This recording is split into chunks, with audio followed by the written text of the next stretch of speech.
কি অপরাধ ছিল আল্লামা মামুনুল হকের, কি অপরাধ ছিল রফিকুল ইসলাম মাদানীর, কি অপরাধ ছিল আল্লামা সাঈদীর। ওলামায়ে কেরামের উপরে যখন হাত মারা হয়েছে, তাদেরকে যখন অবস্থান খারাপ করে মাজলুম উপাধি দেওয়া হয়েছে, জুলুম অত্যাচারের মাত্রা যখন তীব্র হারে বেড়েছে, আল্লাহ সহ্য করে নাই, এমন পতন দিয়েছে, এমন তুফান তুলেছে, দিল্লিতে দাদার বাড়িতে পাঠিয়ে দিয়েছে। কতক্ষণ ঠিক দেবে ঠিক? মূল টাঙ্কিতে মোড়া পড়ে থাকবে আর আপনি ছোট ছোট টাঙ্কি সাফ করবেন, কাম হবে না। এদেশের বুকে যদি ইসলামের রাজ দেখতে চান তো কোরআন পার্লামেন্টে নিতে হবে। কতক্ষণ ঠিক দেবে ঠিক? দেখেছি সবকিছু দেখা শেষ। আগামীতে হবে ইসলামের বাংলাদেশ, আগামীতে হবে কোরআনের বাংলাদেশ। কারা কারা তৈরি আছেন দুহাত তুলে আল্লাহকে দেখান। গত কয়েকদিন আগে কাজীপুরে একটা মাহফিলে খুব ভালো করে বুঝেন, আমি বয়ান করতেছি হুজুর, এখন সাইটে একজন প্রতাপশালী ব্যক্তি, বোঝা গেল যে কোনো এক দলের যারা, আর কিছু বলবো না, বুঝে নেন আপনারা। উনি বয়ান হালাতে আমাকে বলতেছে, আমি যখন মাঝে মাঝে তাকবির দেওয়াই, উনি কয় যে হুজুর তাকবির টাকবির বাদ দেওয়া করেন। আমি বললাম কেন? নারায়ে তাকবীর আর আল্লাহু আকবারের ধ্বনি যখন শুনি আমার মনে হয় যে কোনো একদলীয় স্লোগান হচ্ছে। আমি বললাম যে একদলীয় স্লোগান তো আমি দেই নাই, কোন দলের স্লোগান মনে করলেন? উনি তখন আমাকে বলতেছে যে নারায়ে তাকবীর আল্লাহু আকবার, এই আওয়াজটা, এই শব্দটা সবচাইতে বেশি শব্দ চায়ন যাদের মুখ থেকে হয় তারা হলো জামাত ইসলাম। অতএব এটা জামাত ইসলামী স্লোগান, এই স্লোগানটা আমাদের সবার না, অতএব এটা দেওয়া দরকার নেই। কত বড় হিম্মত, হাজারো মানুষের সামনে স্টেজে বক্তাকে বলতেছে। আমি আপনাদেরকে বলতে চাই, ও আমসারা মুসলমান, বলুন তো নারায়ে তাকবীর আল্লাহু আকবার শুধু জামাত ইসলামী স্লোগান?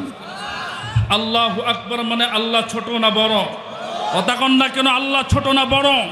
আমি ওখানে বলেছিলাম তাকে সামনে রেখে আল্লাহু আকবার কোনো দলীয় স্লোগান না, ইমানদীপ্ত আওয়াজ মুসলমানরা বলতেই থাকবে, যে বন্ধ করতে আসবে চাপার দাগ খুলে ফেলা হবে। কতক্ষণ ঠিক দেবে ঠিক?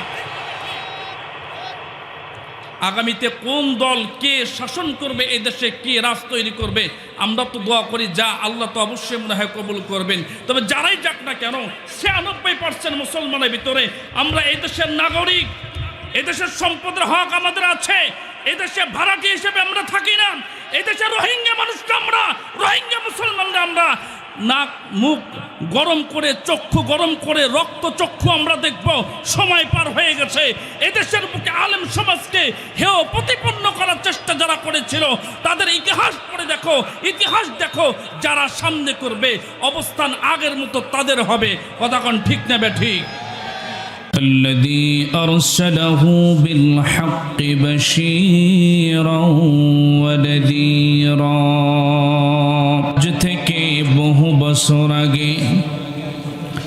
আজ থেকে বহু বছর আগে এই দুনিয়ার বুকে আল্লাহ নামটি ছিল না কোথাও কোনো মানুষের মুখে।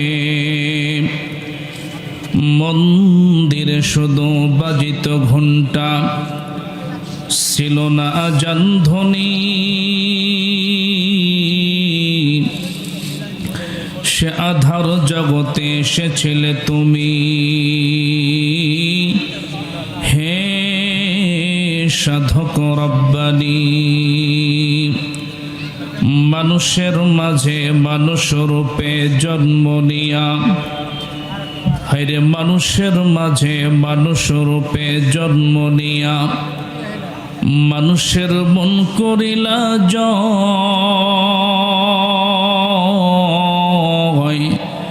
হায়রে মানুষের মাঝে মানুষ রূপে জন্ম নিয়া, মানুষের মন করিলা জয়। ভালোবাসা দিয়া, কোরআন দিয়া, হাদিস দিয়া, অন্তর দিয়া, মন্তর দিয়া নয়। আল্লাহুম্মা সাল্লি আলা মুহাম্মাদিন ওয়া আলা আলি মুহাম্মাদ কামা সাল্লাইতা আলা ইব্রাহিম وعلى آل إبراهيم إنك حميد مجيد اللهم بارك على محمد وعلى آل محمد كما باركت على إبراهيم وعلى آل إبراهيم إنك حميد مجيد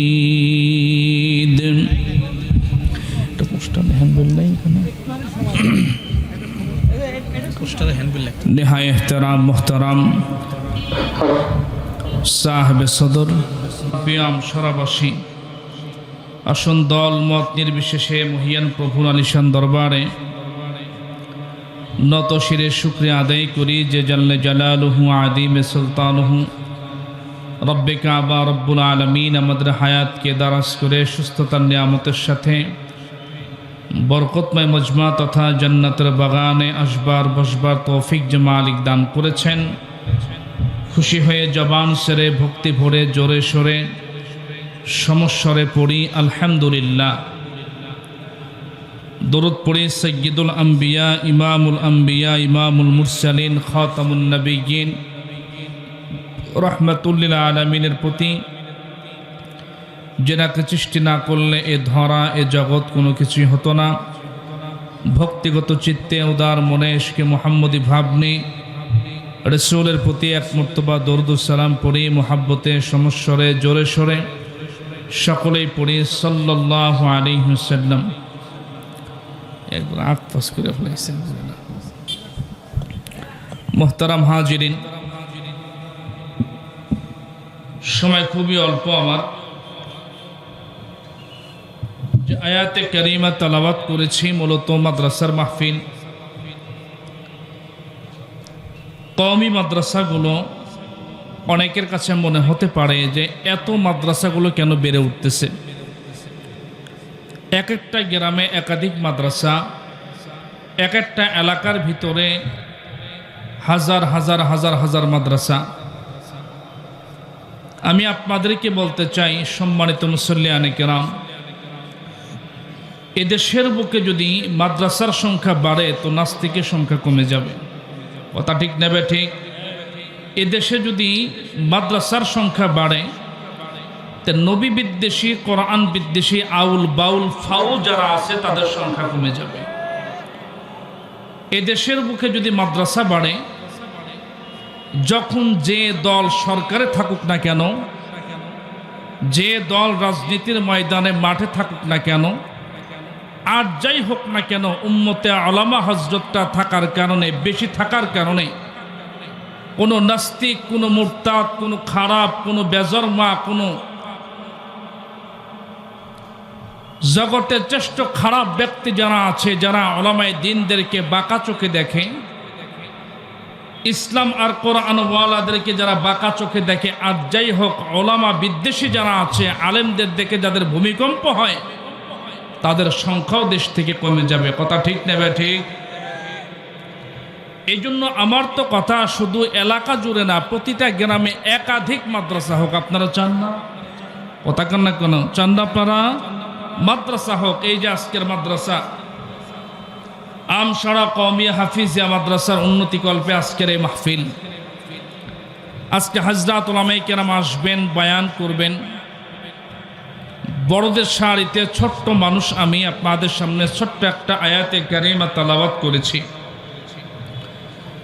তেলাওয়াতকৃত আয়াতের ওয়াজ এর আগে আপনারা অনেক শুনেছেন। নতুনভাবে নতুন রূপে কোনো কথা বলা যায় না, কেননা ১৫০০ বৎসর আগে নাজিলকৃত কোরআন যখনই পড়া হয় তখনই মনে হয় যে আবার নতুন করে নাজিল হচ্ছে। জোরে কোন সুবহানাল্লাহ। ওয়াইজরা যখন তেলাওয়াত করে তখন একরকম ভালো লাগার কাজ করে।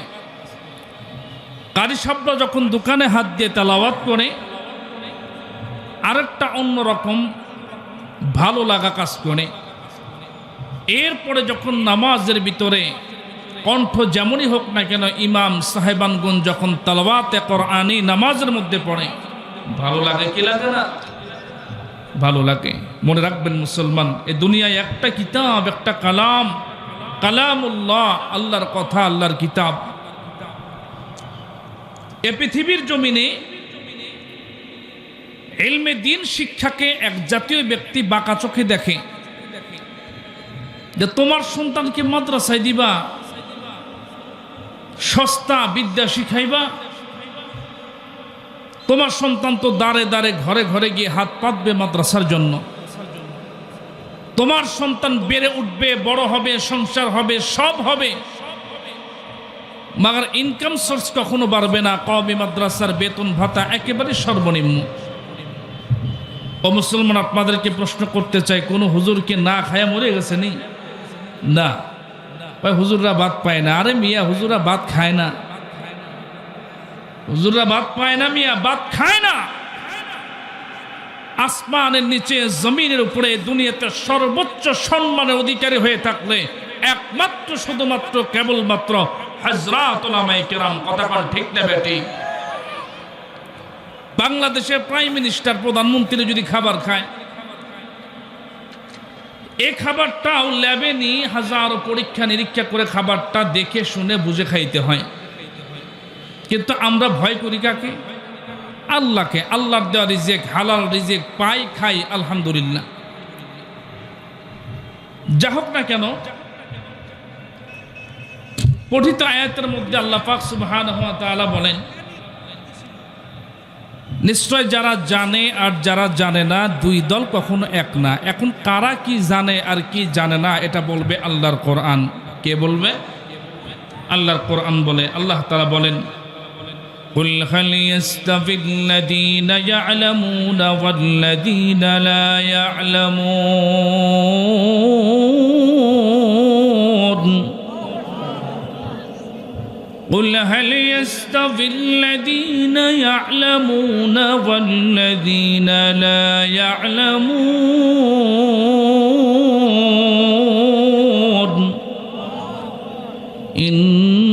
إنما يتذكر أولو الألباب। আল্লাহ তাআলা বলতেছেন, এই পৃথিবীর ভিতরে যে দুনিয়াবি শিক্ষায় দীক্ষিত শিক্ষিত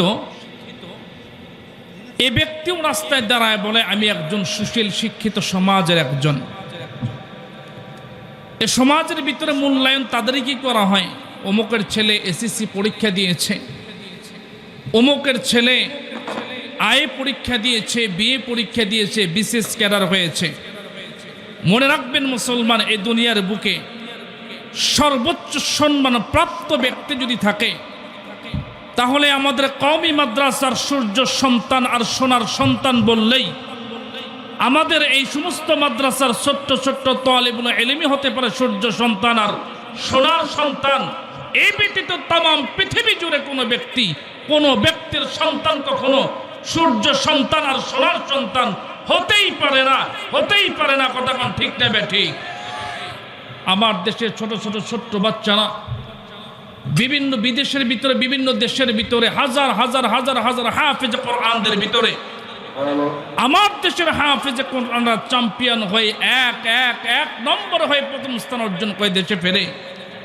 অথচ এই দেশের বুকে যে সমস্ত খেলোয়াড়রা আছে, তাদের পিছনে সরকার কোটি কোটি কোটি কোটি টাকা খরচ করে দেশের রত্ন বলে দাবি করে আজ পর্যন্ত বড় কোনো বিজয় কি দেশের জন্য আনতে পারছে না।